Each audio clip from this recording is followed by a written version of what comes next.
are present here. First of all, I would like to thank each one of you for giving me preferential voting in last elections and selecting me for MC committee as a member. Thank you, one and all. And today, I would like to call for E.T. Shetty sir to accompany our speaker, Mohan R Lavi sir, on the stage and present him with the welcome bouquet.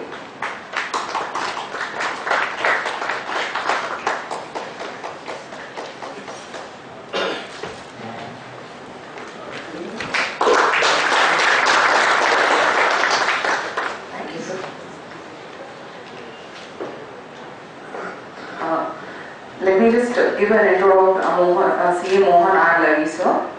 It's a great privilege and I'm really glad that it's being my first program at ICI.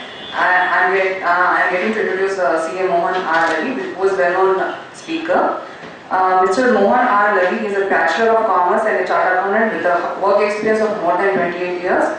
He has worked with the senior positions in finance, in manufacturing and software companies.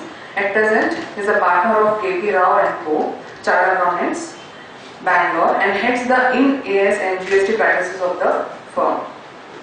CM Mohan sir is the author of the first book of On Service Time that was published in 1994. He has authored books on IFRS, IN-AS and Sarbanes-Oxley Act. Apart from being a faculty in the Institute of Chartered Accountants of India and other professional bodies, he is contributing to society through articles to Hindu Business Line and Deccan Herald on accounting standards, taxation and GST. CM Mohan sir has spoken at various conferences in India and abroad on accounting standards, IFRS, Sarbanes-Oxley and GST, and he's been contributing to the CA profession through various seminars and conferences. I would like to inform you that today's topic is NBFC and latest issues from audit perspective. I would request sir to take over the session. Thank you. And at the outset, let me thank Bangalore branch for inviting me here for this program. I actually did not know that we have a program which is preceding this program, so I did expect certain residual participants to remain in the program after the previous program. So I came to know only this morning, but anyway, it's a pleasure to be here. Always new committee, new. I should not say new committee, new faces, some new faces. So it's really, I should congratulate all of them for having got elected to the Bangalore branch. I'm sure they'll do a good job as Bangalore branch has always been doing. The topic given to me was the latest issues from an audit perspective in case of NBFCs. Actually, if you just go below down the lift, on the right hand side there's a small notice board. There they have put the topic today is impairment of assets. That's actually for next month. So they've actually called you in advance for next month also. So same 20th they are having a program next month for impairment of assets. But today I will be speaking only on NBFCs and issues of NBFCs from an audit perspective. So that's how obviously a typographical error which can obviously be ignored. Okay. So, if you look at NBFCs, I would first come to the accounting aspects because accounting and audit are probably extremely, interlinked. And I'm not going to get into what is the definition of NBFC and all this. All this we already know, guided by the Reserve Bank of India, guidelines, and to a certain extent also National Housing Bank in case there's it's a housing finance company. But not much of debate has actually happened on auditing from an IND-AS perspective, and I think that's where I would probably want to spend some time today, because if you look at what is happening today in the NBFC world, whatever news you are hearing today saying that is the NBFC sector strong, do they have capital, will they go down, who will be the next person to go down, do they have enough money to repay their loans, a whole bunch of issues which are coming out there just because of some things which have happened.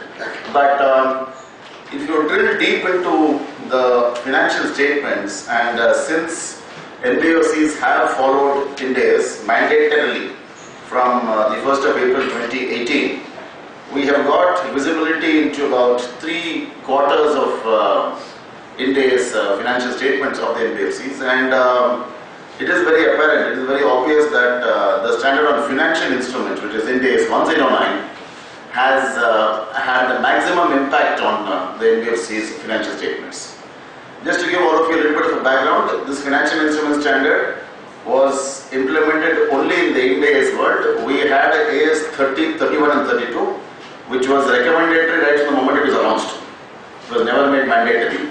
So anybody who had, or any non-banking financial companies which had a financial instrument, and most NBFCs deal with financial instruments, were hit by this standard because of the concept of fair value which came in, and also this concept of amortized cost and a whole bunch of new concepts in Ind AS, which has impacted their financial statements in a few cases very, very significantly. So we need to first understand what would be the possible impact from the Ind AS perspective, because any auditor of an NBFC today for 31st March 2019 will be auditing the Ind AS financials because they are mandatory. The limited review was only limited, so we want to forget about it. We will not worry about the limited review. But 31st March 2019 financials will be Ind AS perspective, will be prepared as per Ind AS, and that gives rise to a few challenges which are very important to understand from the auditing perspective. I am just going to give you a couple of companies' impact of Ind AS. This is the Ind AS implementation of a company called as Power Finance Corporation of India, and you would see here that almost 80% of the items of difference are related to financial instruments. For example, effective interest rate is coming in from the Ind AS 109 standard. Effective interest rate basically means that the processing charges which are integral to the loan, will be embedded into the rate of interest and not taken as income directly. That's what the effective interest rate means. So if I am giving you a housing loan at 8.5% and I am charging you 0.25% as processing fees, today in the AS world what the NBFC was doing was that they were taking that 0.25% as income directly. Moving over to Ind AS, that 0.25% will not be taken as income. It will be embedded into the 8.25%. So the effective rate of interest will be something around 8.3% or 8.4%. You have to build up an amortization table. That will be the first difference, because this is not as per revenue regulation, this is as per your Ind AS 109 financial instrument standard. So we may get a little bit worried as to why is the interest income coming from a financial instrument standard, but that standard is extremely powerful. So you would have to sort of follow the 109 only for this.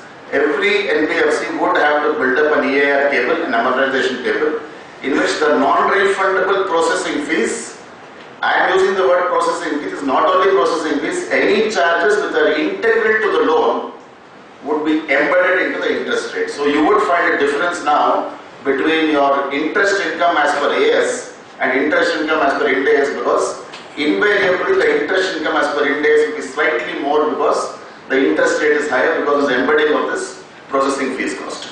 And the processing fees per se will go down, so it's only a shift from your processing fees to your interest income. That is a very major difference you have seen, and most of the companies will probably find this because this is flowing from the financial instrument standard. There are also a couple of things about this impairment. I should probably touch base on this very, very fast because I'm very early to my presentation, because this is a significant aspect not only from the point of view of an NBFC, but also from the point of view of banks who are supposed to move over to Ind AS from 1/4/2019. Until and unless the RBI comes and says further postponement is going to happen, which I do not think they are going to do as we speak today, but we will have to wait and see, because RBI has always been protecting the banks, so we do not know that they come in here.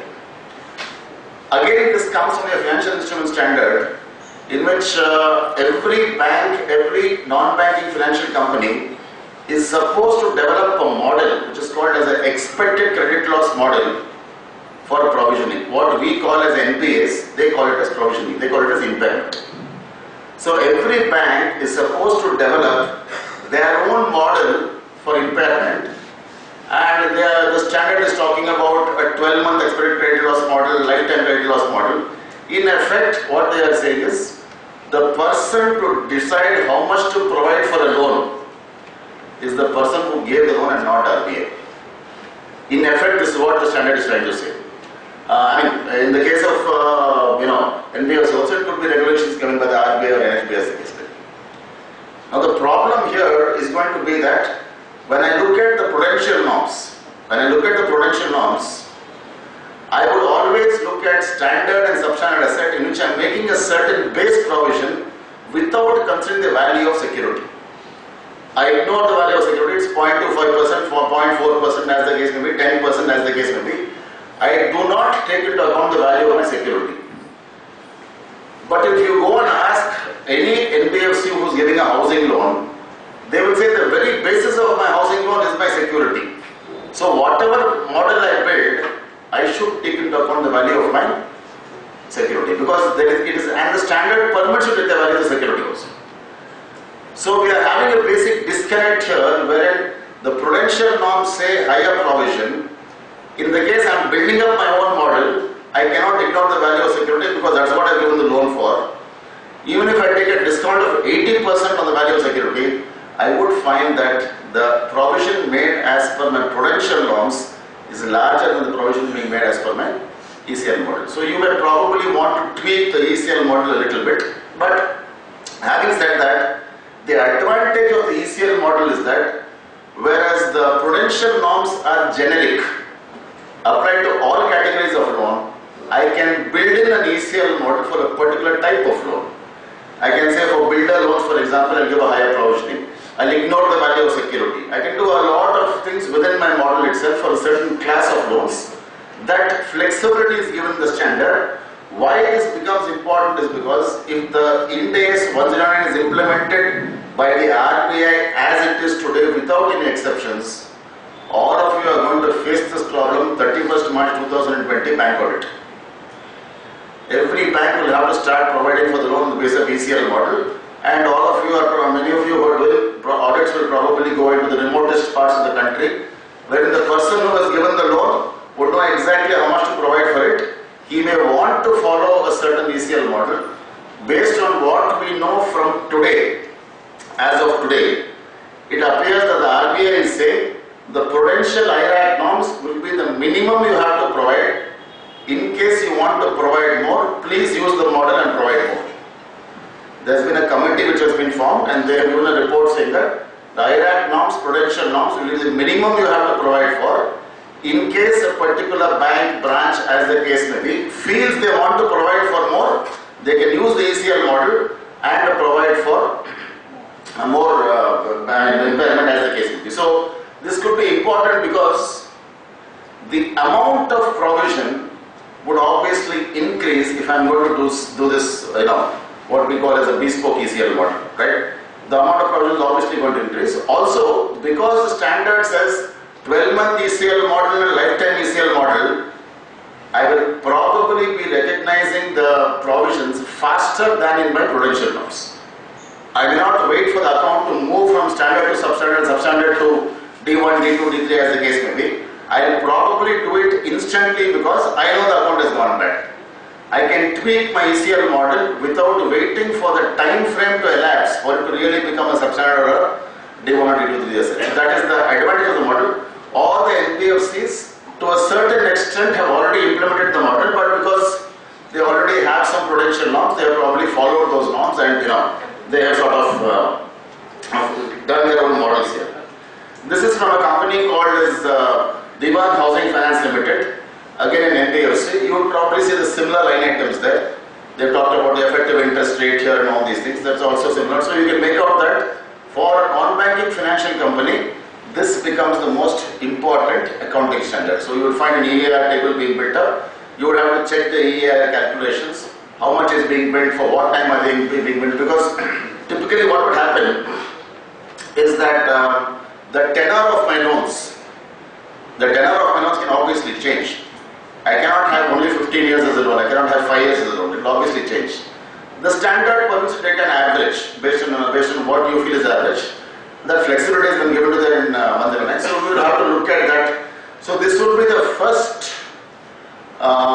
issue we will get from an audit perspective auditing the Ind AS numbers, right?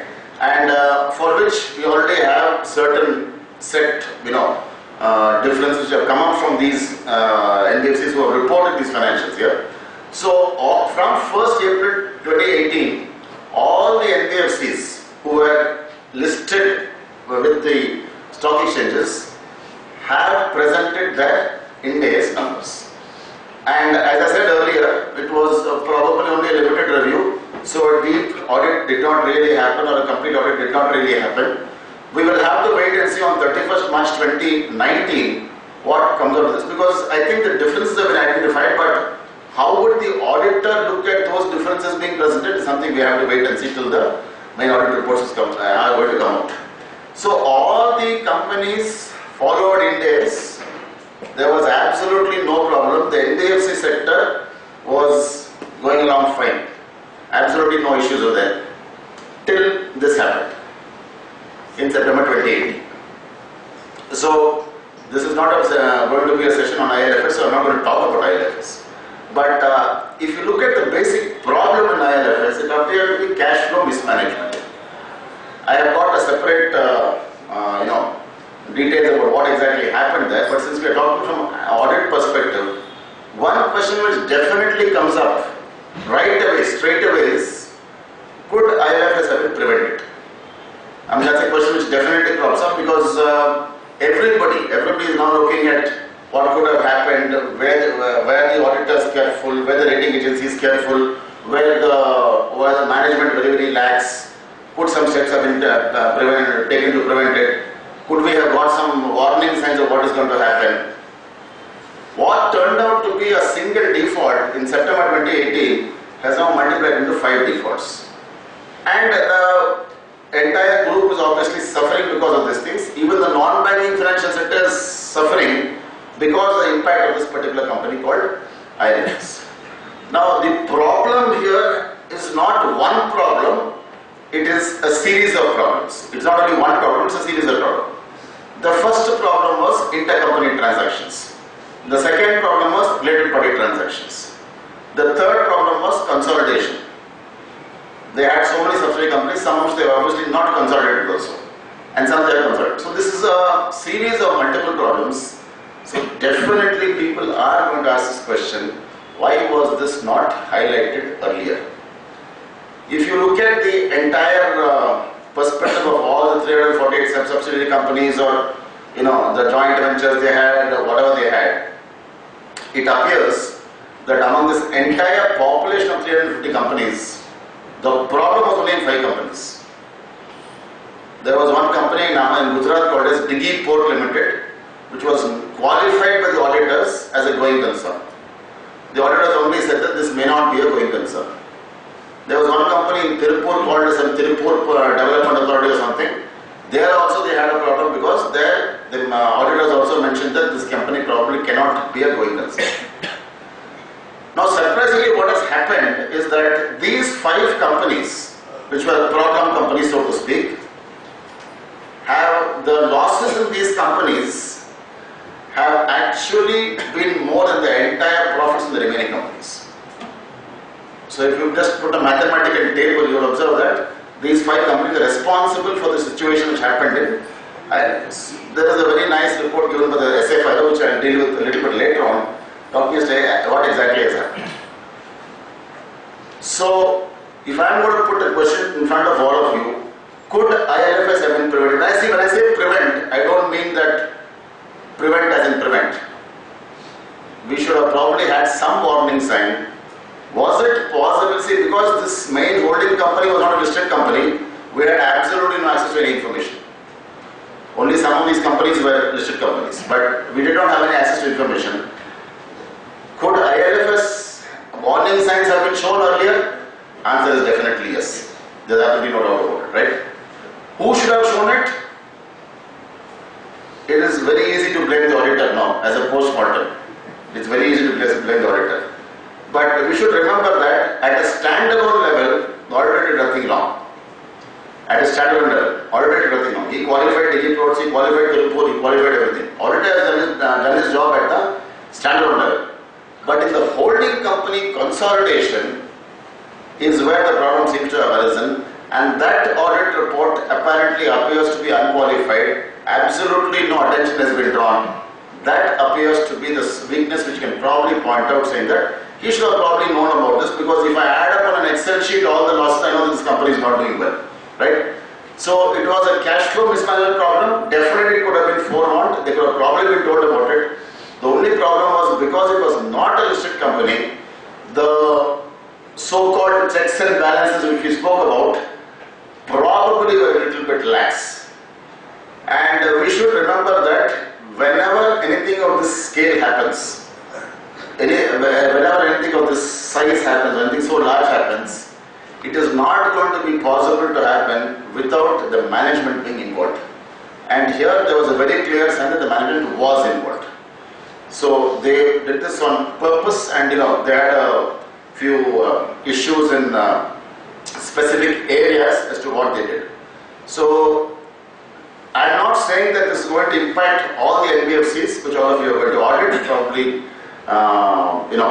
But what has happened now is that this IFS matter has had what is called as a collateral effect. In the sense that the NBFCs, some NBFCs are unable to borrow. Some NBFCs have seen a drop in their market capitalization. Many NBFCs are going at a higher rate of interest. And since NBFCs depend on this entire concept called as net interest margin, which is some 2 or 2.25%, an increase in the borrowing cost is going to hit the net interest margin. The increase in net interest margin is obviously, or decrease in the NIM is obviously going to hit the going concern concept. Multiple collateral issues follow, which we as auditors would probably have to be a little bit careful about, because as on 31st March 2019, probably nothing is wrong. You would probably feel that nothing is wrong. This appears to be fine. But if you look at the economic environment which they are operating, their costs are going up, revenue is coming down. This appears to be a model wherein I may want to think not only of 31st March 2019, but also the future. What is going to happen? Do they have guaranteed source of funding? Have they got a strong parent to fund them in case of difficulty? These questions will probably have to be asked, because tomorrow, God willing, something happens to the NBFC, again the question is going to be asked. Similar question to what happened here is that could something have been done to prevent it, or could there have been early warning signs, right? The normal audit issues arise from what we all know very clearly. We are going to do a normal audit, we'll probably do a normal general typical audit here. Now, what the Ministry of Corporate Affairs has done is that they have brought out a specific Schedule 3 for the NBFC sector. This Schedule 6, the revised Schedule 6, the India Schedule 3, all these things have happened, but for the NBFC sector, particularly for them, a specific India Schedule 3 has been brought out. Now, this is not only a question of presentation, it's also a question of disclosure. This is not only about presentation, also about disclosure. Now, the Schedule 3 as a format, we are all familiar with. We are all familiar with the Schedule 3 as a format. We know what is going to come first, what is going to come second, what is the disclosure to be made. All this is, these are facts which are in front of us. All these facts we know very, very clearly. But having moved over from the AS standard to the Ind AS standard, you would probably find it surprising that in geographies abroad, like Europe, European Union, Australia, wherever we have full-fledged IFRS in place, there is no format for the balance sheet. There is no format for the P&L account. The regulators say you can present your financial statements in any order you like, provided you are consistent. And they have gone up and also given an example, said that for a banking company, the main asset can probably be loans and advances. You can show that first. For a manufacturing company, maybe the main asset is property, plant and equipment. You can show that first. For a software company, it can probably be intangible assets. You can show that first. That flexibility has been given abroad. But since we are bound by Schedule 3 and we are bound by Companies Act, the MCA probably found it a little bit, uncomfortable, if you want to use the word, for saying present anyway. What and MCA has always been very wary of Indian chartered accountants. Present anyway you want means they present anyway they want. For us, balance sheet means balance sheet should tally, that's all. I mean that's the importance of the word called balance sheet for us, right? There they use the word called a statement of financial position and income statement. Then that's okay. So they have brought out a specific Ind AS Schedule 3, probably keeping in mind the factor that I cannot give a balance sheet by nature of expenditure. I shall prescribe a separate Schedule 3 itself. They have taken the trouble to bring out a separate Schedule 3 in which they have probably attempted to give out all the items of the balance sheet by nature.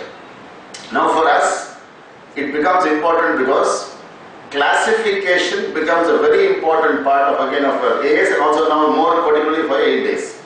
How do you classify an item? If you look at the entire literature of Ind AS standards, every single item in your Schedule 3 has been defined. It defines what is an asset, it defines what is an expenditure, it defines liability, it defines a financial asset, it defines investment property. Normally, we should not have a problem in classifying a particular asset or a liability for that matter into your Ind AS Schedule 3 because classification is very, very important. And most of you, just to understand the importance of classification, most of you would probably be seeing Republic TV at 9 p.m. in the night. Would you classify it as news or entertainment? It becomes very important. You may want to watch the news but actually see entertainment. Right? So that classification becomes important here. But typically speaking, what we know as financial instruments, that is where the most important focus has happened here in Ind AS Schedule 3. You would observe that the financial instrument standard takes precedence not only in your Ind AS Schedule 3 but also in the disclosures. Now just to give you a little bit of a background, because many of you may not be, may have attended other sessions on IFRS and Ind AS also, but just to tell you this financial instrument standard, if you go back in time to what we are doing today, all the financial instruments which we know can be classified into 4 categories. One is called as amortized cost, one is called as held for trading, one is called as available for sale, other is held to maturity. These are the 4 categories of, even RBI permits it and all the NBFCs is also following it. Amortized cost, we do not have any problem holding it at cost only. Held to maturity also, the standard says you can do it at cost. So amortized cost and HTM category, I do it at cost. Available for sale and held for trading, I do at fair value because I am selling this item in the regular course of my business or I intend to sell it. This is what the standard is today. We did not have a problem in these categories, but there was a definite problem in this HTM category. The problem was, how do I prove to anybody that I intend to hold an instrument to maturity? I cannot prove it. I am going to say that I want to hold it to maturity. I have got shares in a particular company. I have got shares in Infosys or Wipro. And though the people who are experts in the stock market say, do not look at the share price every day. That's what they say. Do not look at the share price every day. You cannot time the market. Look at it once in 3 or 4 months. Hold it for the long term, not for the short term. All this advice is given by all these experts here. Let us say I bought it at some particular price, 1,000 rupees. I am saying today I want to hold to maturity. What is the maturity for a share? It's my intention is going to change. So I may say for the first 3 years I am having HTM category. No problem. Amortized cost. Not a problem at all. 4th year, the share price has doubled to 2,000 rupees. My intention is going to be tested now. And the people have said that once the share price doubles, don't hold for more than 1 second, please sell it. Because it will definitely come down after that. That is the stock market jnana given by everybody. Once it doubles, don't think for a moment, please sell it because you have made all the money you can possibly make. There is nothing more you can make beyond this, please sell it. 2,000 rupees it has touched. I am saying HTM, accounting at cost. Stock market gurus tell me to sell it. My intention has changed. I should do fair value. The standard also says once you adopt a particular model, once you adopt a particular method of accounting for it, you can change only once. That's what IAS 9 said. So in this third year or fourth year, when I moved over from the HTM to the available for sale category, please remember in AFS category I am not selling it. I am not physically selling it. I am only making those shares available for sale, which is my intention has changed. All this was becoming difficult because how do we prove intention? We cannot. How do we prove other things? So there was a problem. Now this standard has effectively solved the problem by saying that you don't have to worry about it as auditor, you don't have to worry about it as the accountant. Simply ask the company what is their business model. Ask them what is their business model. Do they want to hold it for, they have removed these categories there and said that it can either be amortized cost, it can either be FVTPL, which is a fair value profit and loss account, or it can be through other comprehensive income. There are three possible categories in your this thing. So I am going to push it back to the management and tell them that you have got this entire class of investments, right, from mutual fund to intercorporate deposits. For each one of these categories, please give me what is your business model. I don't want a bracket into HTM, AFS and all. The auditor is going to say that only three categories are permitted, which is amortized cost, which happened to your processing fees here, fair value of the profit and loss account, in which case all the fair value will go and hit your P&L account, or fair value to other comprehensive income, FET OCI it is called, which is a special statement made under Ind AS only to park unrealized gains and losses. The entire purpose behind other comprehensive income or OCI is I have got a forward contract. Forward contract has not been completed at the end of the financial year. I have got unrealized gains there. I don't want those gains to come to my P&L account because I have to pay tax on it. I want a parking ground. Ind AS says put it in other comprehensive income. You don't have to pay tax for it. At the end of the financial year, whenever the transaction matures or is over, bring back the total gains and losses into your P&L account. So we now have to go and ask the management for each category of your investment, please give me what is your business model. And we all know our managements very, very well. They are going to say, if I tell you the business model, what is going to be the taxation impact you tell me? They are not worried about Ind AS impact. They are only worried about the, if I tell you FETPL, should I pay tax? Answer is yes. Then FET was agency.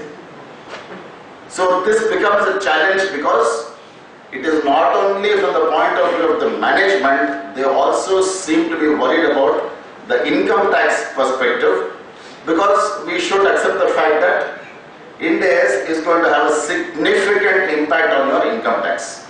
Significant impact on your income tax, because they talk about fair value, they talk about amortization, they talk about impairment. There are whole new concepts here, and your present ICDS, which I call as increasing confusion, decreasing simplicity, is nowhere near Ind AS. They are nowhere near Ind AS. They don't even have one single concept from Ind AS. There is going to be a substantial tax impact. So if the management is worried about the taxation impact of an adjustment, we need to be slightly careful as auditors, because is that really their intent? We do not know. Their only intent may be to defer the payment of income tax. So we need to be a little bit careful here. Of course, we have got instruments in our control to sort of preempt that particular decision. So this is just a schedule that I'm just putting that for you only for the purpose of looking at it. You can see that item C itself has become derivative financial instruments. So the entire format of a balance sheet has now moved over, and they have said that financial instruments assume critical importance here. I may not have a derivative, but I still show my financial instruments in the top of my balance sheet, because this becomes important here. Again, of course, this is not much of a change. We have the same thing. The chances of inventories are very, very low. And I just take you through a few other items here. You can see subordinate liabilities have come separately. Again, classification.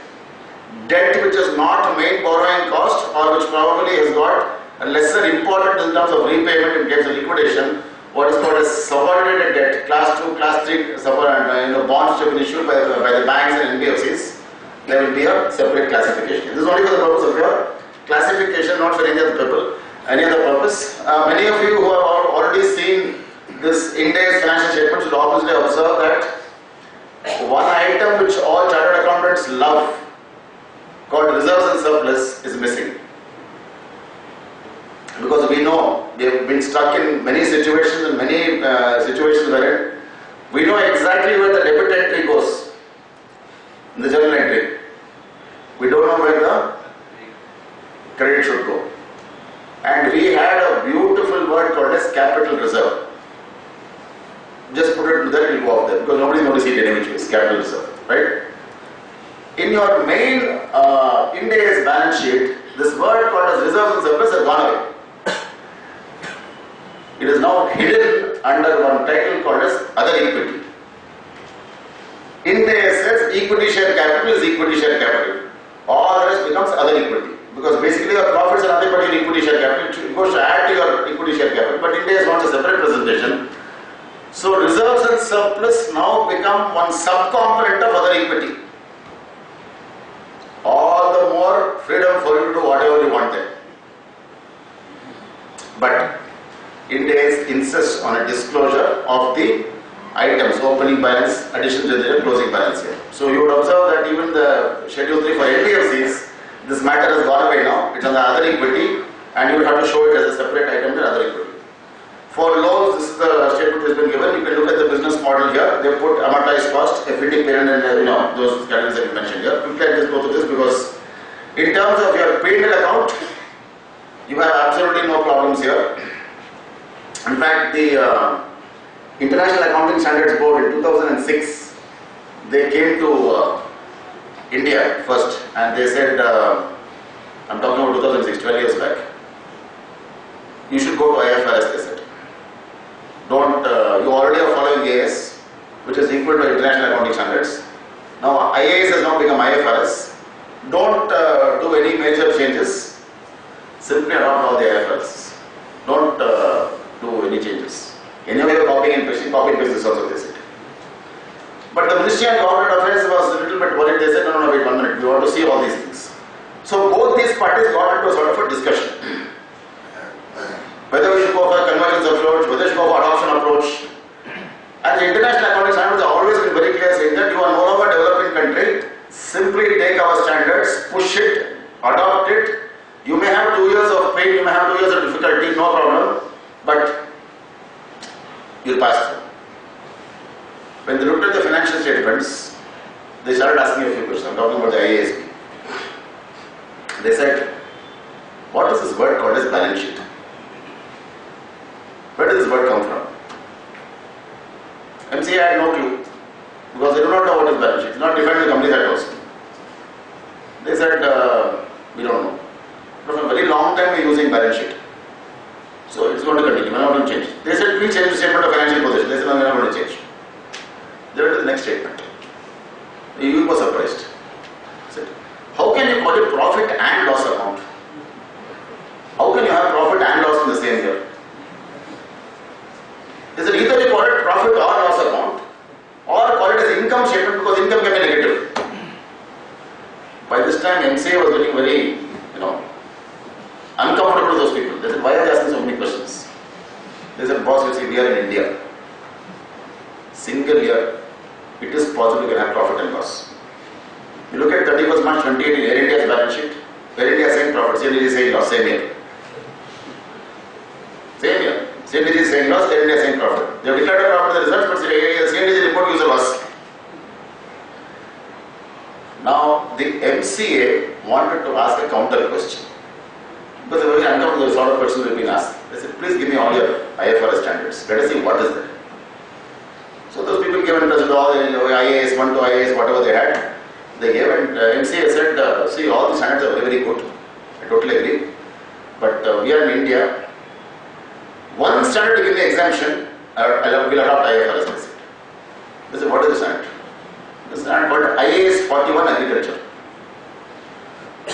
MCA said, in our country, Agriculturists don't pay income tax, don't pay wealth tax, don't pay GST, don't submit money after demonetization. And I say, okay, they are completely exempt. How can they follow international accounting standards? They can't do it. So give me an exemption for that IAS 41, I'll adopt IFRS, they said. But IAS, we were really clear, they said nothing doing. If you adopt completely, otherwise don't adopt at all. They were very disappointed. India said, no, we'll look at it later on. Extremely disappointed. The IASP went from Delhi, they went to Karachi. Worldwide tour to promote IFRS there. They sat down in Karachi and asked them, do you want to implement IFRS? There was no question of will you implement IFRS. They said, do you want to implement IFRS? Karachi asked them, from where are you coming? Did not ask about what is IFRS, show me your standards, all those things. From where are you coming? We are coming from India. Oh, coming from India, very good. Did India implement IFRS? They said, no, they are having some problems with one standard. We'll get back to them. Then we'll implement this. 31st March 2006, all the listed companies in Pakistan, including State Bank of Pakistan, straight away converted to IFRS. No exemption, no roadmap, nothing. What is called as a military approach to IFRS. Have to do it, no chance. Right. Of course, now subsequently everybody else have also, sort of converged. The focus on presentation becomes important because when you're looking at the balance sheet, all these words we're talking about, we seem to have developed a particular, what you can say, tendency to prescribe specific forms. Useful life also is a similar thing, right? Now, we don't have schedule 2 there abroad. Just like impairment of assets, international accounting standards say that the best person to decide useful life of an asset is the person who bought the asset.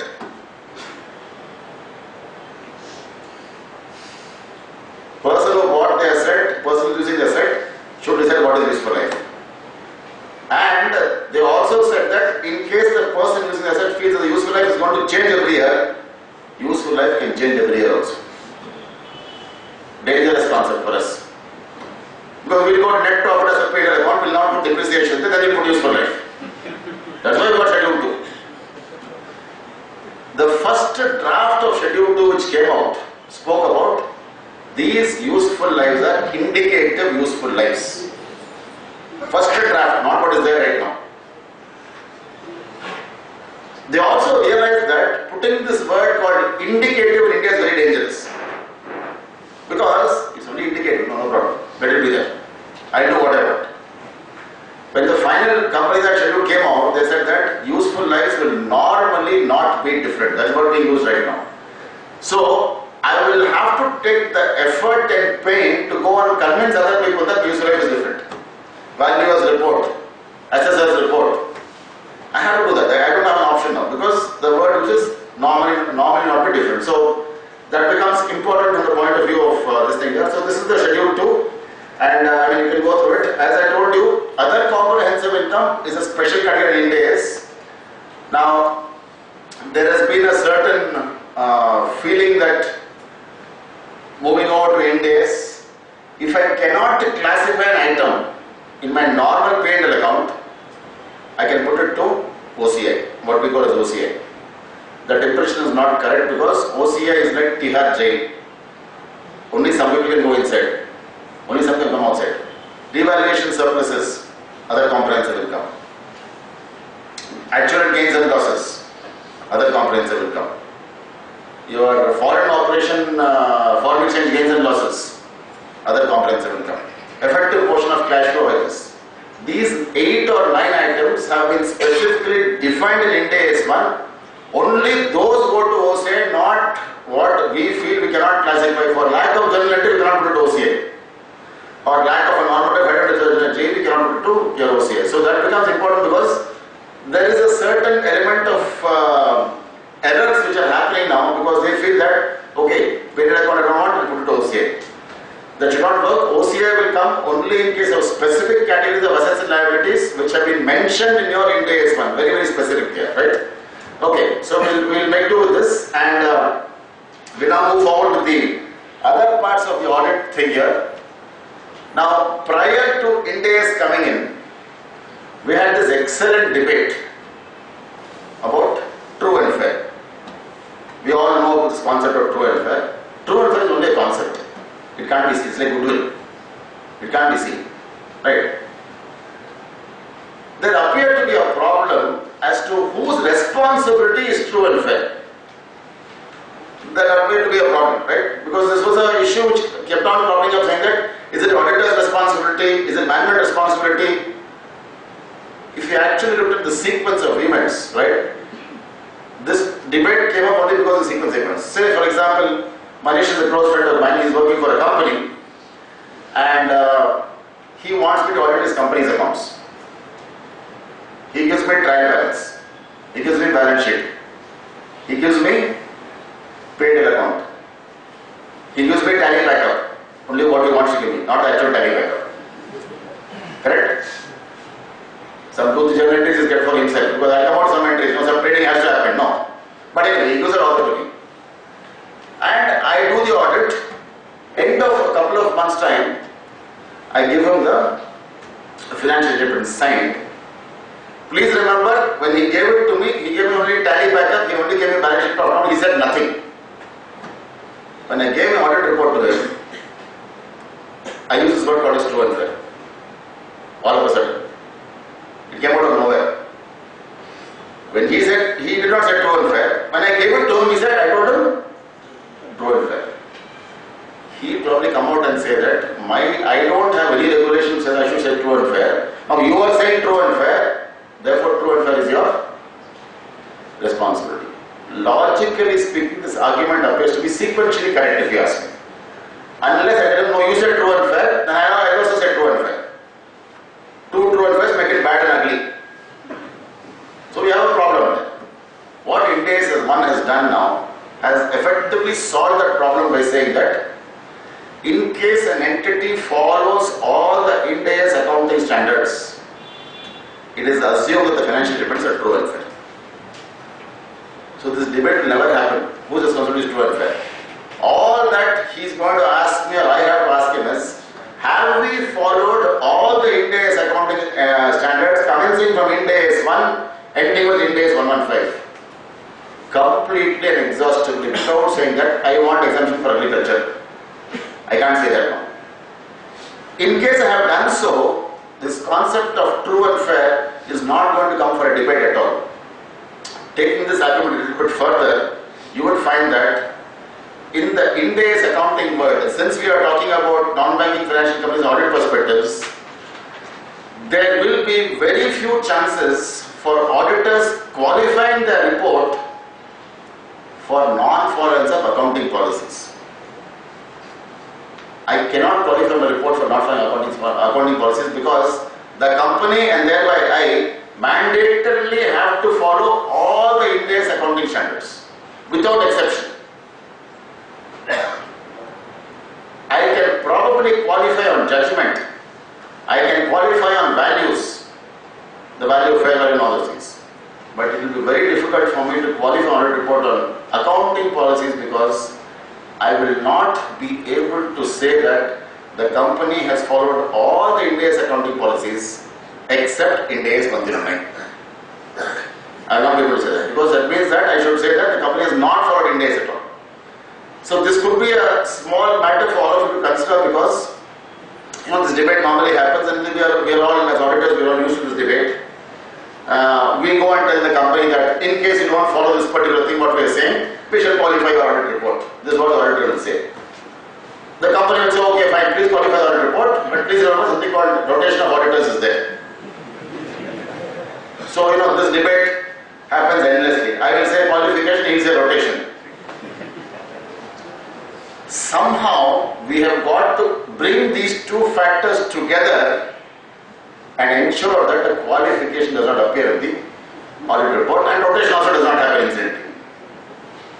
Judgmental issues may find a place, but unfortunately, and actually for us actually fortunately because Ind AS permits that, I don't have to to debate true and fair, because all I really need to tell the company is, please follow all the India's accounting policies. And he's going to say, as long as you follow it, we are okay with this, there's absolutely no problem. So the number of qualifications can probably come down. I have seen reports wherein, and basically for state public sector undertakings, central PSUs, all these nations, where an audit report does not appear to be, a very serious document. I recently saw a report, audit report, 29 qualifications. 29 accounting standards also. 29 qualifications. At the end of the 29 qualification, the auditor says, subject to the above, this is true and fair. So, there's a problem here, because the problem is that if I am a shareholder, if I am an analyst, if I am a person working in that company also, right, I will want to know what is this, profit or loss. If I add up all those qualifications, including those on accounting policies, the profit is completely evaporated. There is no profit at all. That cannot happen in days, because the company will have to follow what the standard says.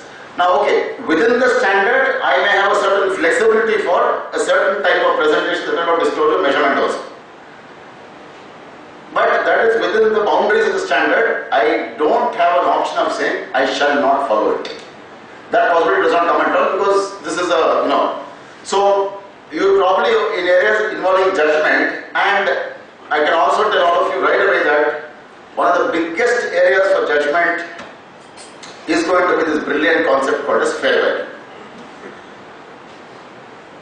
The first thing is, fair value is not fair at all,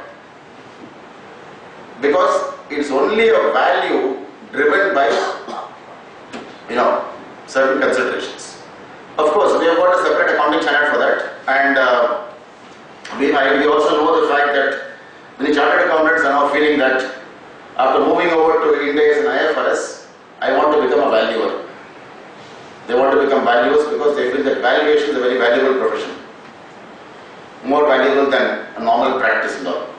I'm not preventing any of you from doing it, but valuation, please remember, valuation is not an art, it's not a science, it's a craft. Right? I cannot say that this is the value. The standard says that quoted market price is the best indication of fair value. So we won't have a problem there at all. If I want a quoted market price, I simply take it, no problem. I have no issue. Problem comes when there is no quoted market price. Intercorporate deposits, no quoted market. What do we do? Loan given to subsidiary company, no quoted market. What do I do? It is in these areas that all of you have to be a little bit careful, because whatever problems we are seeing in the NBFC sector today has arisen because of a certain amount of loans given to subsidiary companies, loans not being repaid, fair value actually zero, but still value in the books of account. What happens? This is a judgmental issue. Judgmental issue can find a place in your audit report. So we need to be a bit careful here, because this is where I think the concept of forewarning, telling things in advance, all these things have crept into the debate here, because the very fact that, in fact, even if you ask me, quoted market price is only a price, it's not a value. The share market price is only a price, it's not a value.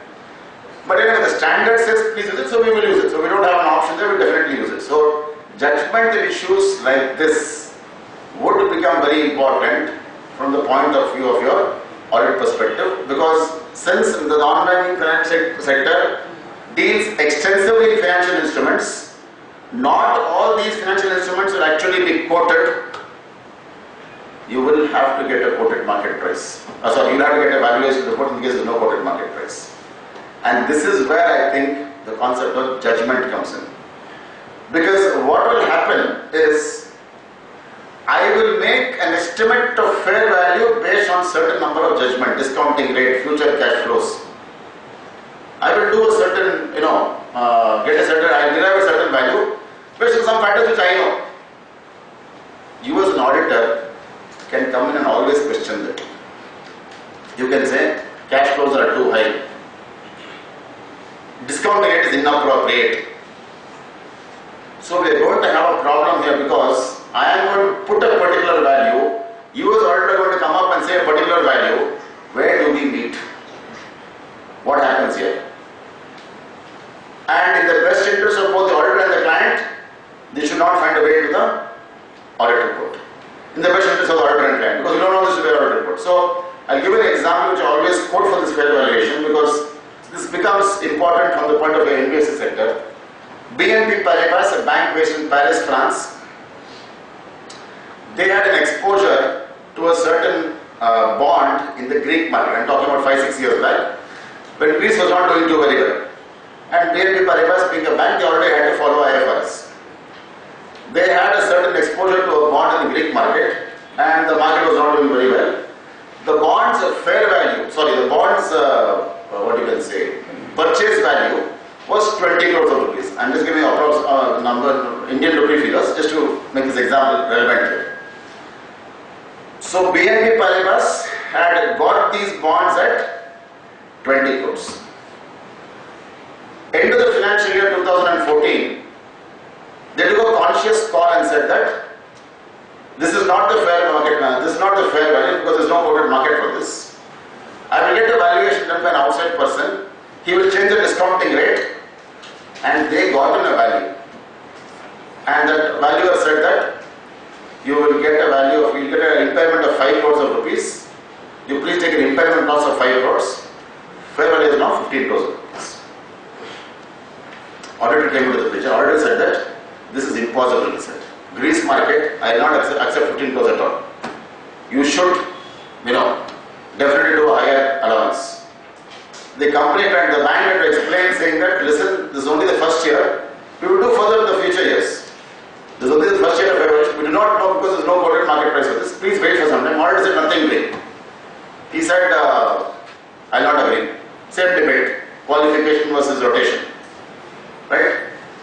So BNP Paribas came up and said, okay, since you are so insistent, I'll give you a solution.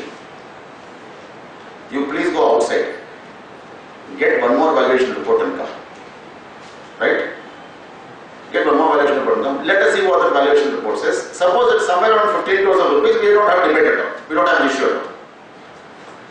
The audit firm agreed with it. They said, okay, I think it's a very fair suggestion. They went to another, valuer in Paris, France, and told him that we've got BNP Paribas, we've got a fair value, we've got an exposure to a Greek bond, I want it to be fair value. The audit firm should probably have stopped there only. But they also said, I already have a valuation report. So they gave the second value or the first value as valuation report. Second value season says, this is rubbish. This valuation report is useless. Who is this valuer? Is he qualified to also value? Unless I'm telling you. He said, no, this valuation report is wrong. I will give you a fresh valuation report. So what he did some adjustments to cash flow and discount rate. And he said the fair value is 10 crores of rupees. So audit firm brought back this valuation report to the BNP Paribas and said that this valuation report is there, this is 10 crores of rupees. BNP Paribas said nothing doing if you want to qualify your report. I am not going to accept this. Because I am not prepared to take an impairment charge of 5 crores of rupees in a books of account for this year. Next year if you wait, I am prepared to do it, provided to get a valuation report. Not this year, you please do whatever you want, qualify your report, I don't have a problem. I will not accept this value because I will go by my valuation only. Stalemate. Auditor does not know what to do. Again discussion happened. And now they all both say, okay fine, let's not fight. You are my auditor, I am your client. We don't have to fight about this, right? You require my signature, I require your fees. So why fight about it? We'll come to a solution now. The solution is, you will go to one more value. Under the condition that whatever he says, we don't dispute. Please sign on this agreement. Whatever he says, he may give 1 crore, we don't fight. So they went to a third valuer and said that we are having a problem because we don't know what is the value of the Greek bond Company is saying something, I am saying something, can you please help us out? Third valuer said, okay, very good. What is the company saying? 15 crores. Please give the valuation report, the valuation. What is the auditor saying? 10 crores. Give the valuation report, give the valuation. This is the best job in the valuation market today. Take 2 valuation reports. So the third valuer gave a 20-page report. 20 pages. First 9 pages, first valuer.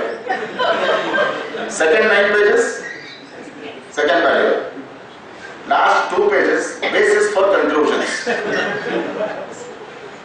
He does some arithmetic here and there and comes up with a figure of 12.5.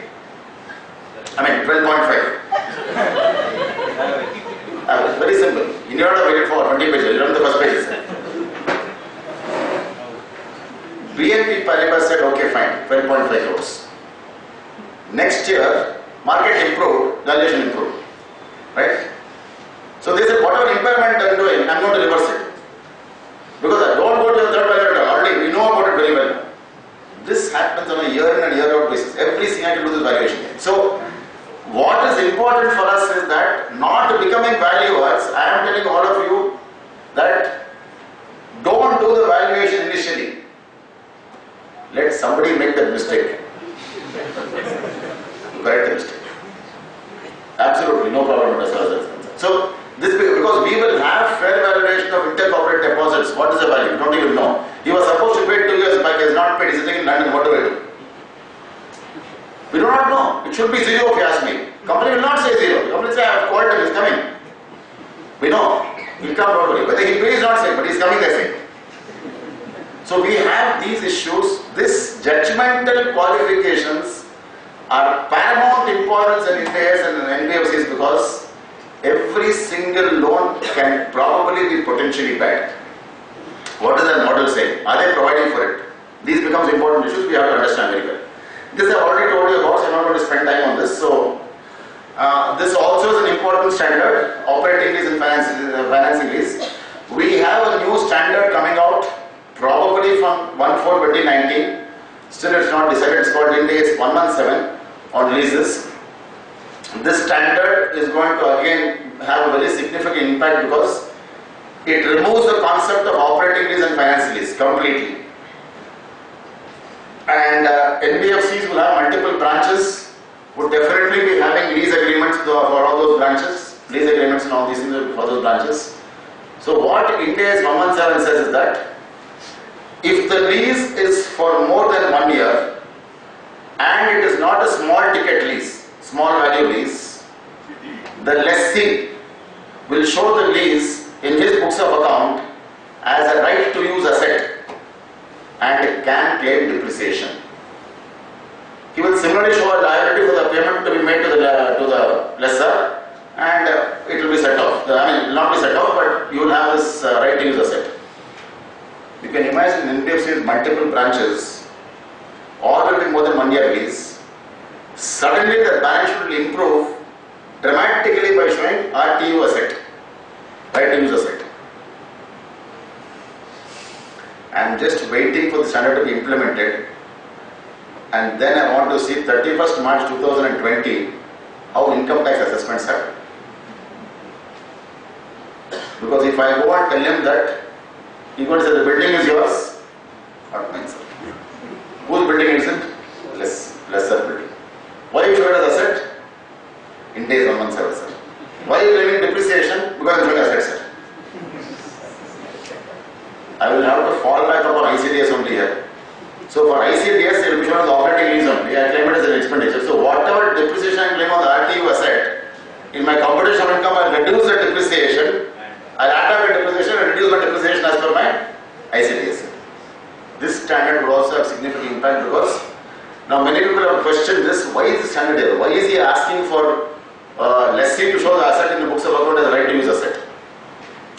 The chairman of the IASB, when he was repeatedly asked this question, they say you are completely changing the concept of leasing asset. Why are you asking this? Why are you asking us to do this also? So he came out with a very interesting response. He said that one day I want to fly an airline asset in an airline, which shows the aeroplane as an asset in the balance sheet. He said the main asset for the airline companies is the aeroplane. Not even one airline company is showing all the aircraft as an asset in their balance sheet. The entire value of those airlines is being stuck in your operating leases there. In certain cases, finance leases. But finance leases are shown as an asset. He said the standard is coming only because of this, because right to use asset means I would want to know that this asset is there with me, I got right to use. So this standard would also have a very significant impact. Of course, I have already told you about this fair value measurement. So the mantra here seems to be that maximize observable inputs, minimize unobservable inputs. So it's very nice mantra to use. If I want to know what is the value of the ICA building in Vasantanagar, I need to do a valuation report. I may want to find out similar transactions in this area, what price they have happened. Observable input is maximized. I can use this as a basis to get a valuation report. Unobservable inputs are minimized. Suppose there is no transaction here, I can probably go to a nearby area. I will try to ensure that I get the maximum observable inputs and minimum unobservable inputs. So fair value would be a challenge for all of us in terms of this thing here. Now, as many of you are aware, we have got for 31st March 19, we have got this SA 701, which talks about key audit matters. And this has to be mentioned for every listed company, every public listed company. And 701 has also given us the flexibility to say that in case you want to report on your normal companies also, you can report. This auditing standard basically says that the auditor has to do 3 tasks. First, identify what are the main risks in the audit. Main risks in the audit. Second, inform the person who is reading the financial reports how he has addressed those risks in the audit. And third, if required, he also should inform the shareholder what he has told the audit committee or to whom he is reporting regarding these matters. This becomes important because, as all of us know, in every audit there is a certain element of risk. We know about it. We were till now used to this concept of either a qualification or an emphasis of matter, which is almost a qualification but not a qualification. Now we have a third area which we call as key audit matters, wherein I tell them that these are the risks in the audit. This is how I identified those risks. And I have told the audit committee that this is how we address the risk. Audit committees also had a discussion with me and we sort of agreed that there is no threat of material misstatement because of these risks. Now, a couple of important questions come up here, which is that how many key audit matters should I tell? 1, 2, 3, 4. 700 does not give you any advice on this. This is whatever you feel are the key audit matters that you identify. The global average seems to be around 3. The global average seems to be around 3 because they've already implemented this globally. So all the companies are typically giving about, all the auditors giving about 3 key audit matters. Maximum of 3 or 4 maximum in a few cases, right? So you may want to find out in your audit what are the main risks. I can already tell you in NBFC what is the main risk. Impairment will be a risk. You can already mention impairment. You can say, okay, I have got National Housing Bank norms, I have got RBI prudential norms. Still, company has developed an ECN model. We do not know how robust that model is. This could be a key audit risk. We mentioned that. The purpose behind this is not a qualification. It is only a statement mentioning that these are risks in the audit. Now, what could be the area of problem for the auditor? The area of problem could be that if there is a risk which he has not identified at all. If it is a risk which he has identified and solved or resolved, there is no issue. Problem can be if there is a risk which the auditor has not identified. So if you look at the key audit matters given abroad, auditors have commented probably everything, including IT controls. Legal matters. They are saying this is how it is, this is how we addressed it. So this is new for us.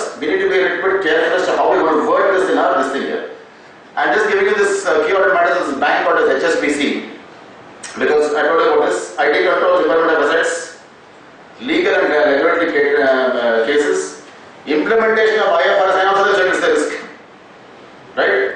And value use model for impairment testing and associate. All these are just areas I have given here. But legal and liability cases becomes very important because if you have observed in the newspapers, this bank has been charged with enabling certain transactions which are not permitted in Swiss bank accounts. I mean, this bank has been charged with that. A lot of cases have been filed globally for this because all of you are aware of this. We said that Swiss banks has a lot of money lying abroad and many Indians have got money abroad. All this has been mentioned here. Now, everybody started asking, can the Swiss bank give a list of people who have got this accounts? Not necessarily in India but all over the world. Swiss bank said, I am bound by secrecy, I cannot give it to you. I have told my client, I will not reveal it, I cannot give it to you. Right? One employee of HSBC working in Switzerland said, why are you people fighting so much? I am in Switzerland, I am a bank, I have got all the names. Don't worry. I will give you a pen drive also. No problem. But I will not give it free of cost. I require a certain consideration. Correct? He also mentioned that I have only one pen drive, I will give it only once. How many times you want to use it, please use it, no problem at all. One bank in USA got out of him and said that, okay, you want it, you have it, give it to me. No problem. They paid him a certain X amount of money and took the pen drive. And they went to the pen drive, opened the pen drive, they found a lot of account codes there. Lot of account codes, lot of balance numbers. It was like very confusing. They got out that what is no name is there at all. I wanted names like Peter, Tom, I wanted those names. That is all. Why is the account codes there? For that one more pen drive I will give you, he said. Those are account codes with the balances there. If you want the linked account code with the names, there is one more pen drive. One more pen drive means what? One more? Consideration. The US bank said, this is fine, how many more pen drives are you going to give me? Let me find it. There is only one more pen drive. Now all the other banks who had customers with HSBC put case against both HSBC and also the US bank said that you are taking confidential information from my client. This is not as per banking secrecy laws in Switzerland. It is going on for the last 4 or 5 years. Multiple cases are going on. Now from an audit point of view, the auditor is going to be only worried about the fact that there can be a heavy penalty on HSBC because of the employee. The employee has been removed from service, all that is okay, no problem. But HSBC could be potentially facing damages, claims, legal cases, all these things that he has mentioned in the key audit matter said that we do not know how much this is going to be paid because this could be a potential liability for them in the future, right?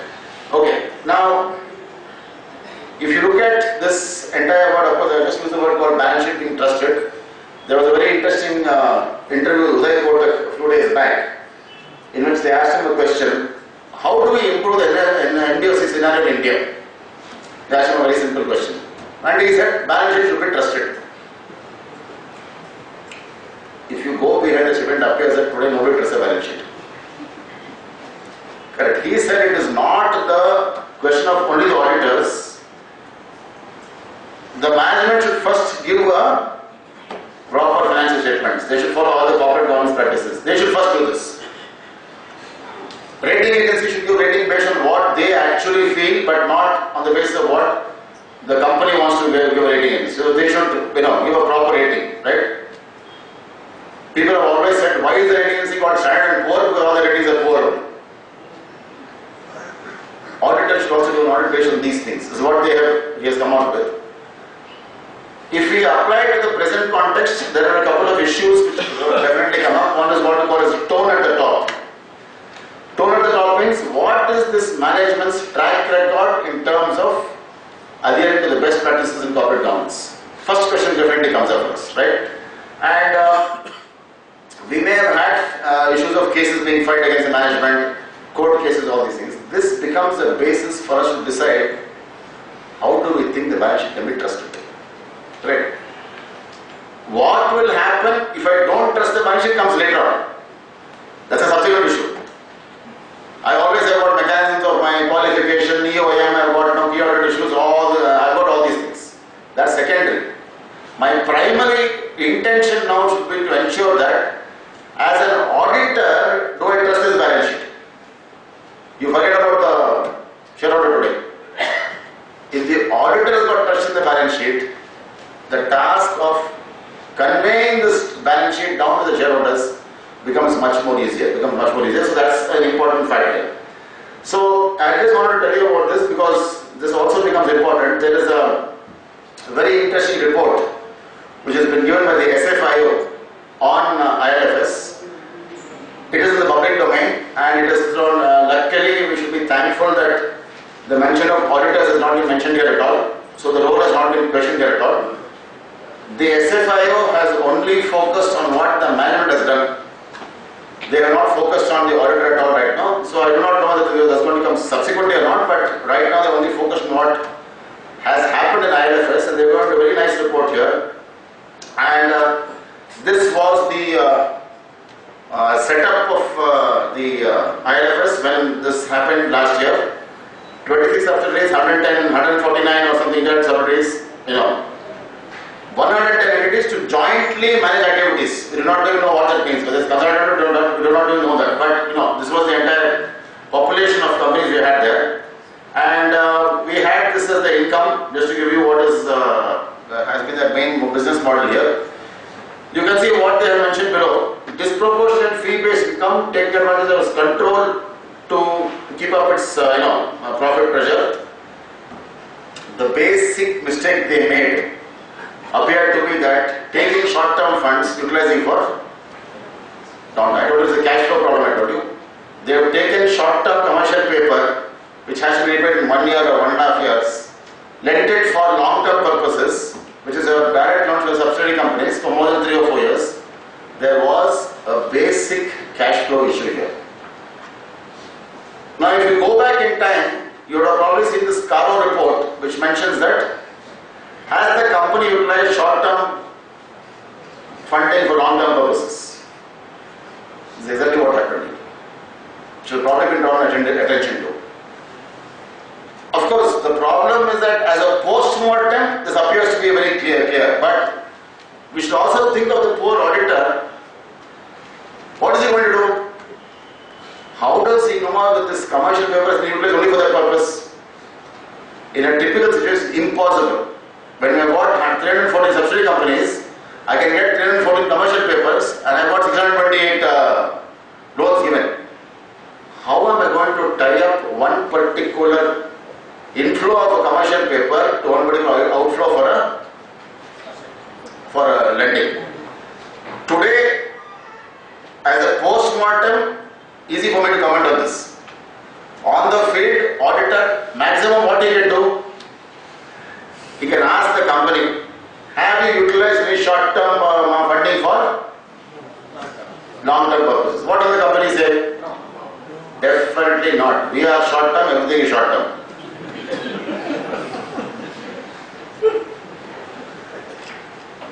These are the areas where we have problems now. Because if anybody is going to blame the auditor now, these numbers are so stark in front of us today as a post-mortem, it becomes difficult for him to even justify what he has done. He is going to say that I did not even ask these questions. Because I did not even know this commercial paper was being utilized for this purpose. I trusted the management for that particular purposes. They gave me a different interpretation and this is the result. Moving over now to NBFC in India, we need to be a little bit more careful in asking these questions. We should ask the right questions. MRL is not going to save us. MRL is only a piece of paper today. It's not going to save us at all. Right? I can go and ask the company, say that, have you utilized short-term for all the purposes? He's going to say no. I should not be satisfied. I should tell him, please give me one example how it has been done. That may probably give me some light whether what they are saying is right or not.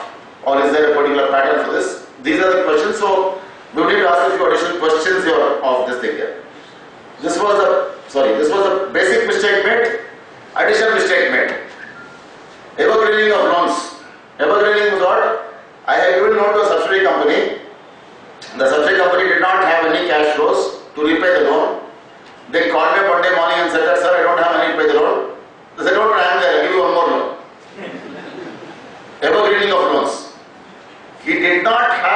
cash flow to repay the original loan and probably the interest, I have funded him even further.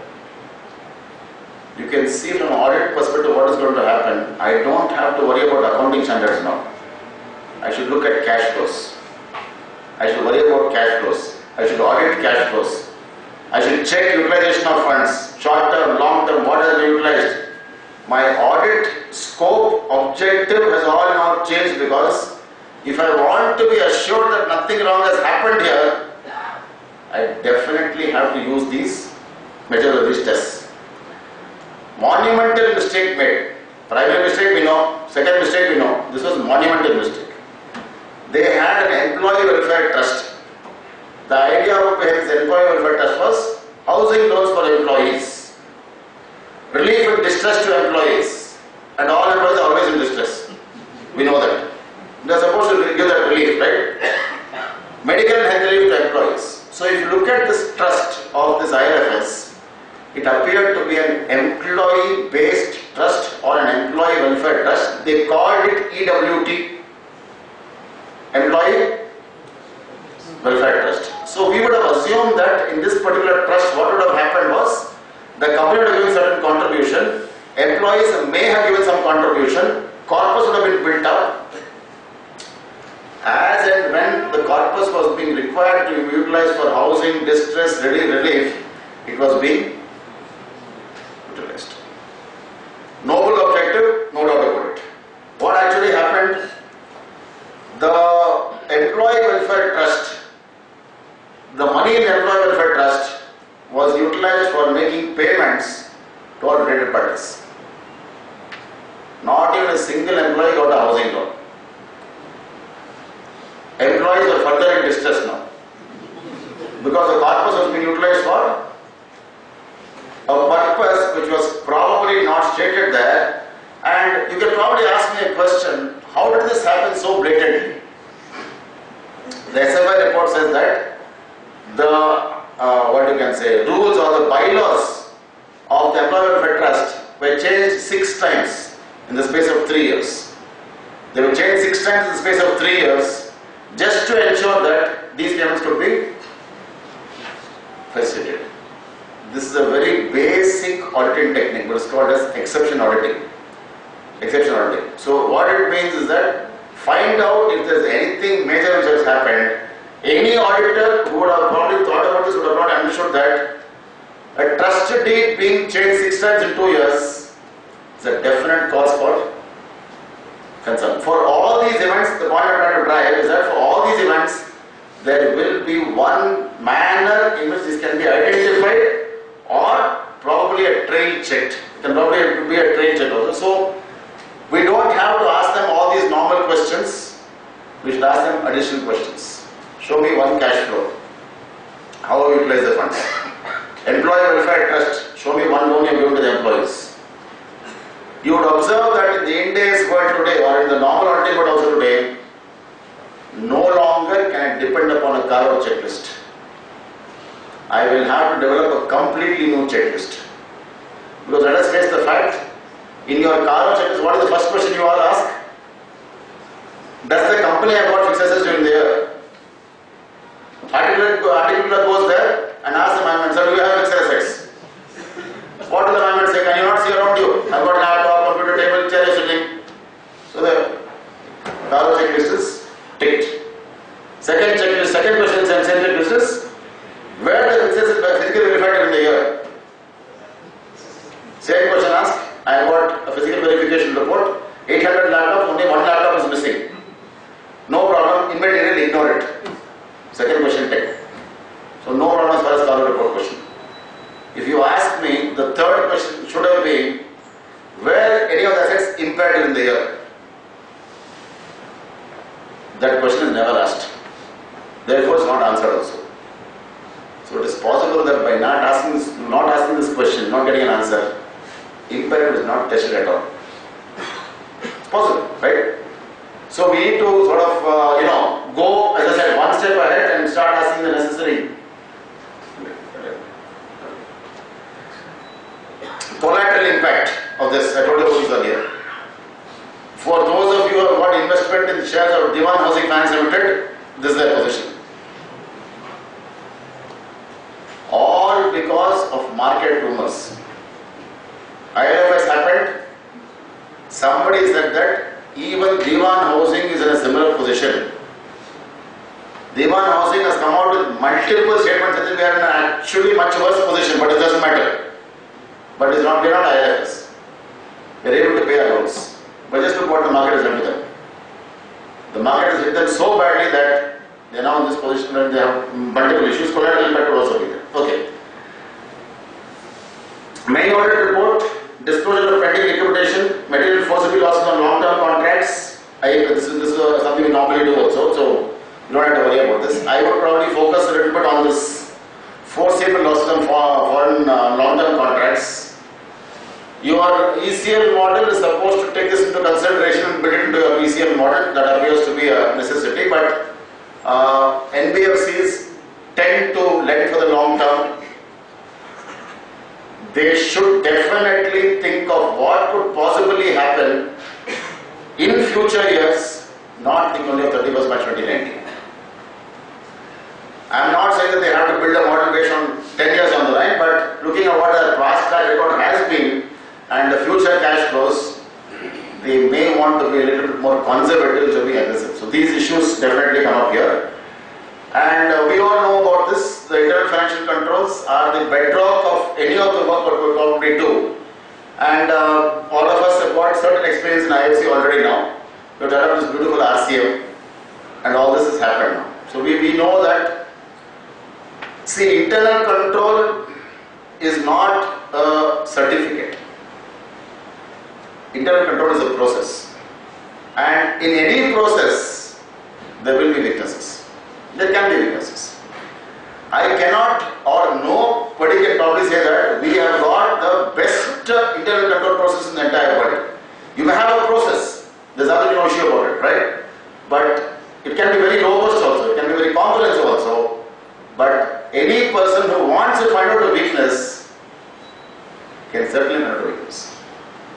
So what we need to do as auditors now, and though we rely on internal auditors and all these people for your IFC reports, we again need to check, considering what has happened today and what could possibly happen, is there a potential weakness in this particular IFC? I am not saying that may result in a problem in your audit you're doing, but you should probably go to the management saying that maybe there's a weakness here, you may want to correct the weakness.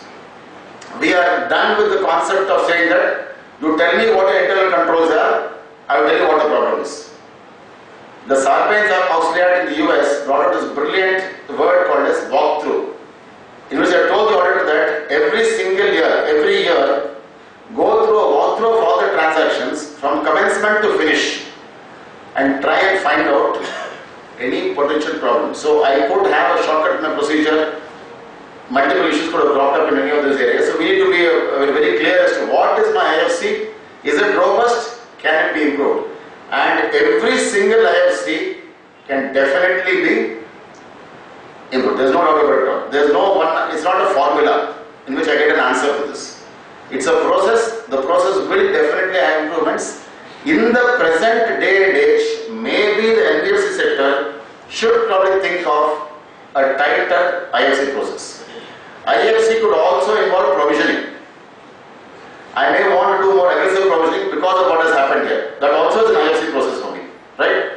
So we may need to probably tell them that so far so good, but considering what is happening today, maybe we should probably think of a more robust IFC process. Just think about this from the point of view of this thing here. Kara, of course, we know about this. We can speak at length on unsecured loans because every single company which we know, every single company operating in the NBFC space has got related party transactions. Loans are given, loans are taken, interest is probably not paid, but luckily thanks to India now, we have the mandatory account for market rates of interest, so interest will be hitting your books of account. But I think more importantly now, it is not a question of the loan has been given or loan has been paid. You as the auditor have got every right to question intention behind the loan. I think we should start asking this question because I may say normal business purposes, I may say repayment of loans, I may say for general corporate purposes, whatever it is. I may want to go one step further in the process and ask the company, please show me one utilization. How is this loan being utilized? So you can see what I'm trying to do now. I'm trying to say that normal audit procedure, one stage. Now go one step further, ask that additional one question and find out. We find in so many family-owned enterprises, we find that loan agreement is not there. Loan has been given. 40 loans loan has been given. Loan agreement is not there. Auditor went and told him, sir, no loan agreement is there. Company says, okay, sir, please draft an agreement and sign it. Because I am the company, he is the same company, both of us is sitting in front of you. It is possible that this is happening, but still we need to get that agreement in place, because once they sign the dotted line, maybe they will be a little bit more careful in terms of what has to be done in terms of repayments and all these things. So we need to be a little bit careful of that. We know 185, 186 the Companies Act, talking about special resolution in certain cases, and certain monetary limits have been given for these loans. We have got number of subsidiary companies been established, so those limits are to each of the subsidiary companies.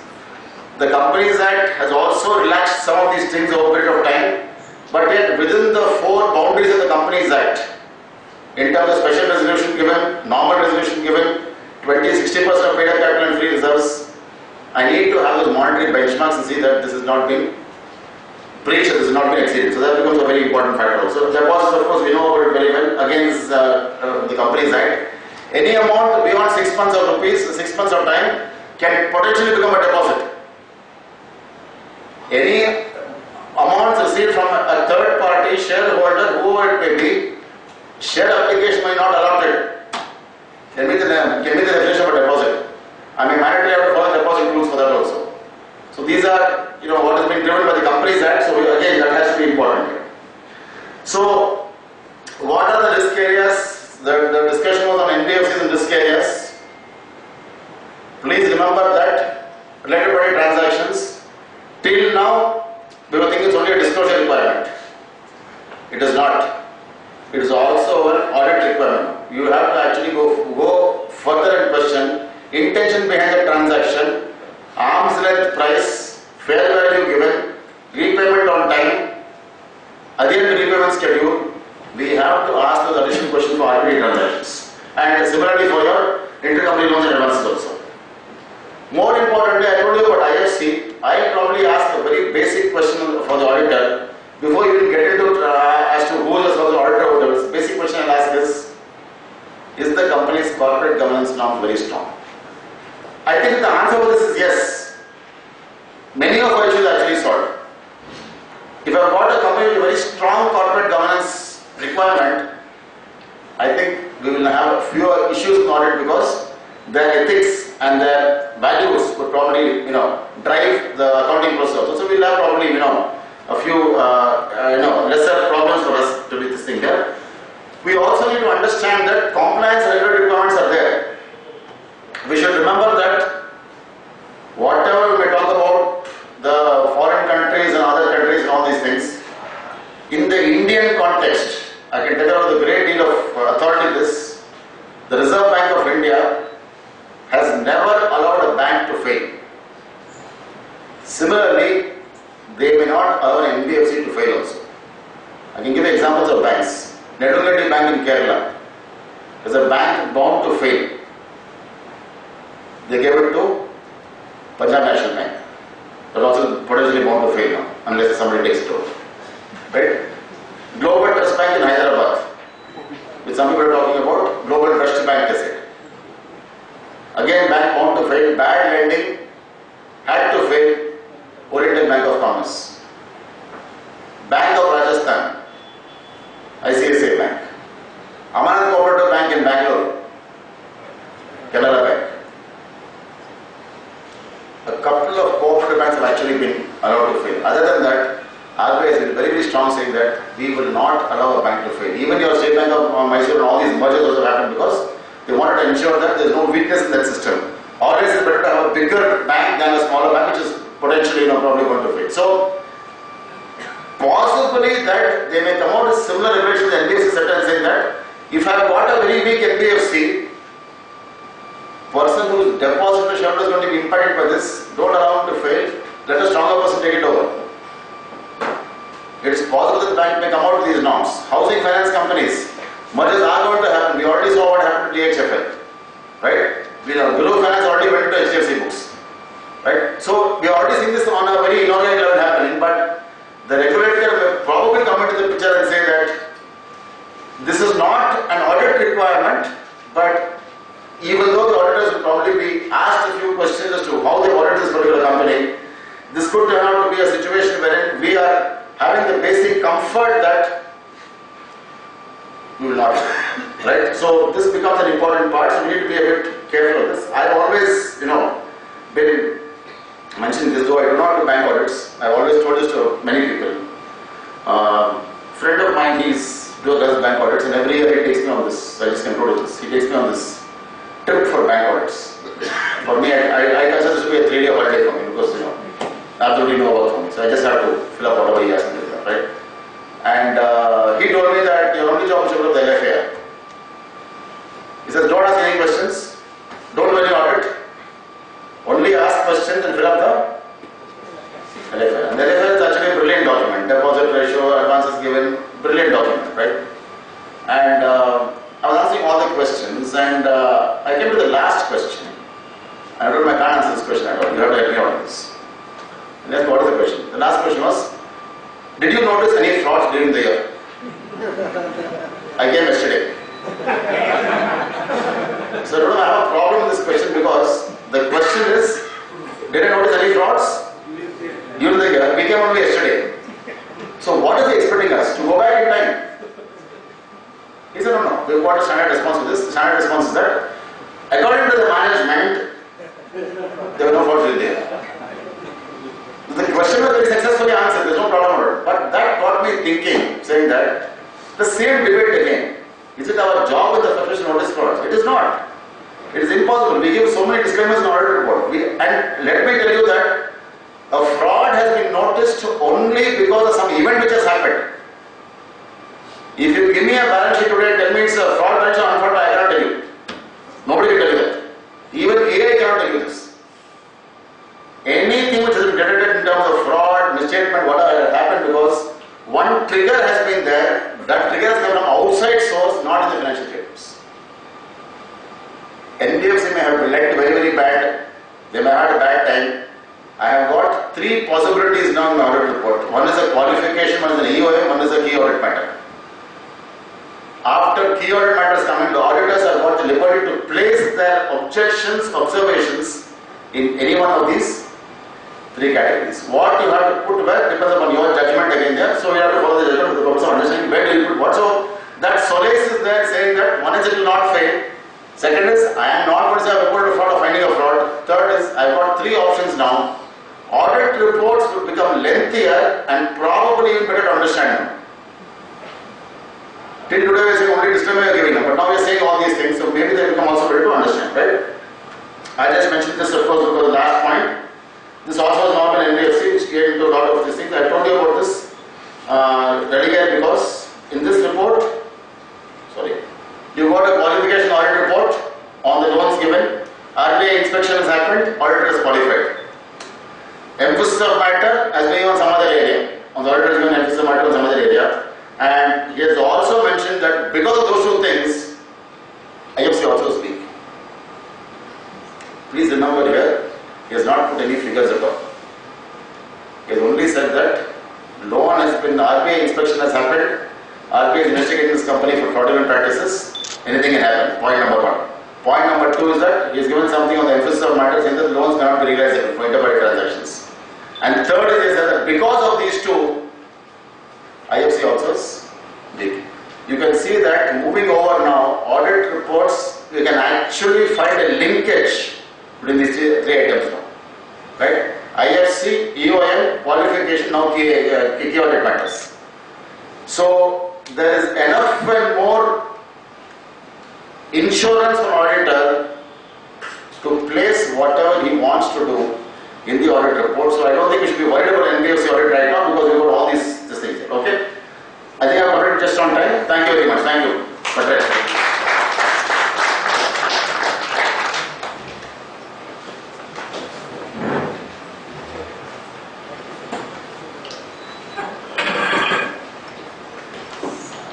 agree with Mohan sir, because I was working for HSBC Equity Research in initial days of my career, where exactly we used to do the crafting copies, Control C and Control V, and looking at the competitors' rate, we used to fix our rate. So it was really kind of not a kind of a challenging job as such. But thanks a lot, sir, for giving such an good insight on Schedule 3 and impact of Ind AS. Now, on behalf of Bangalore branch and the audience, I would like to thank Mohan sir for such a wonderful presentation. And I request Shivam sir to give a moment or two. Sir, for that,